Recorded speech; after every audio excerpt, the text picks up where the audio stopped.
kuliner atau makanan khas Palembang ternyata menjadi daya tarik tersendiri bagi wisatawan berkunjung ke kota Pempek. Wisata kuliner ini menjadi salah satu yang menarik bagi wisatawan asing dan lokal berkunjung ke kota yang dibelah Sungai Musi itu. Salah satu toko yang menjual pangan khas kota Palembang yaitu Pempek Noni yang berada di KM 3,5 Palembang. Menurut Tuti, staf penjual yang ditemui Selasa 24 November 2015 mengatakan makanan khas Palembang seperti pempek sangat diminati wisatawan.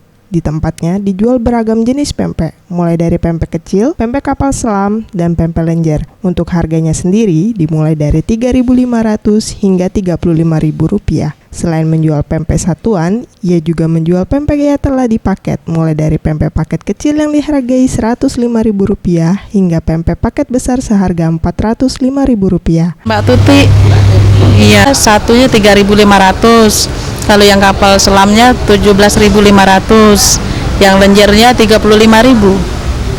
Iya, menyediakan paket dari paket Rp105.000 yang paling kecil sampai paket Rp405.000.